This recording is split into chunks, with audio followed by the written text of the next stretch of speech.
Hey everyone, Vinayak here.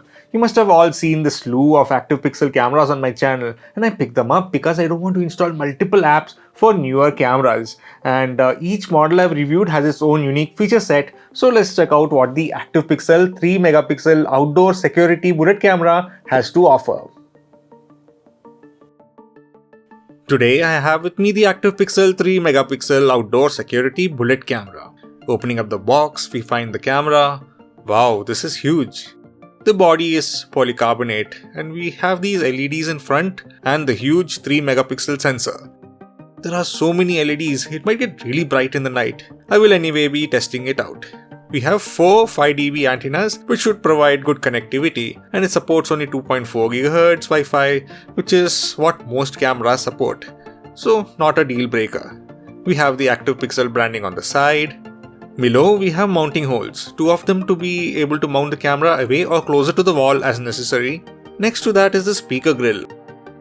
The top has a mounting hole too, which I will be using to install the camera upside down. Waterproof cover for the Ethernet. We have here the power connector. Second with the cap is the factory reset button, and the third is the Ethernet connector. We can connect the camera wired too. Also provided are mounting screws, and this is the wall mounting bracket. Here's the manual. Make sure to go through it for installation instructions. Let's install a memory card. Unscrew the cover and we have the speaker here. You can also find the micro SD slot within. I'm installing a 64GB card for in-camera recording, but I'll also be connecting it to an NVR or network video recorder for off-camera recording. If you want to know more about this mini NVR, view the video here. The camera is designed for outdoor installation and is rated for IP66 water resistance. This is how I have installed it outdoors, and I can view the feed via the app on the phone. As I had installed it upside down, I can reverse the video via the settings. We need a 12V power source to power the camera. When selecting the camera from the list, we can see the camera feed. The options below are unmute so that we can listen to the ambient sound around the camera, a USD/SD toggle which allows for selecting between quality or smooth playback. Aspect ratio I kept it at auto. And this scissor icon allows you to record the current live feed. Next to this is the scale video to full screen.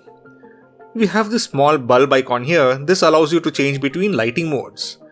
One is night vision or standard IR cut mode, where the video is recorded in black and white.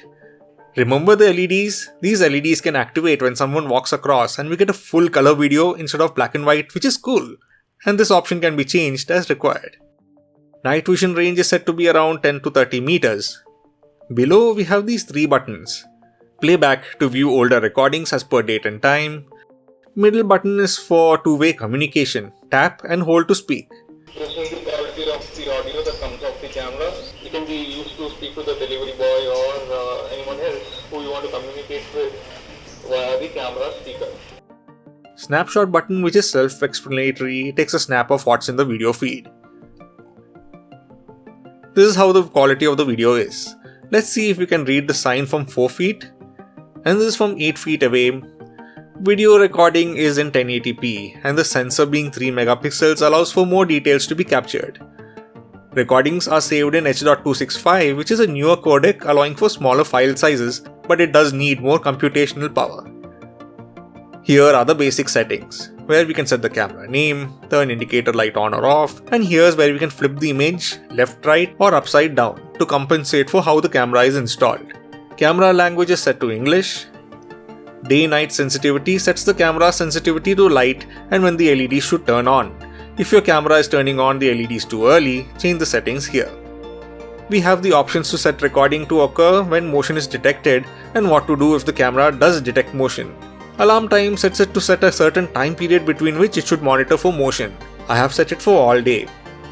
Under alarm actions, you generally have the snapshot and take a video option, which are already selected. But you also have an option for device beep, which is actually an audio that would be playing whenever it detects motion. You have a whole list of options here which you can select from, or you can also add a custom audio.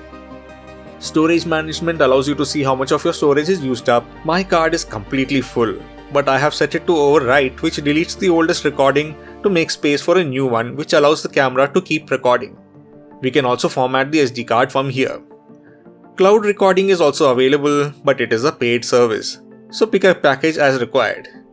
So this helps keep your recording safe even if the camera is damaged, as everything is copied to a server on the cloud and is accessible via the net. So that was the ActivePixel 3 megapixel outdoor security bullet camera. It works well, and at $3,099 it is priced similar to most outdoor IP cameras.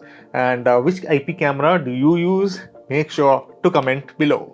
Also make sure to like, subscribe, and also hit the notification bell to be notified when new videos are added. Thank you for watching, and see you all next time.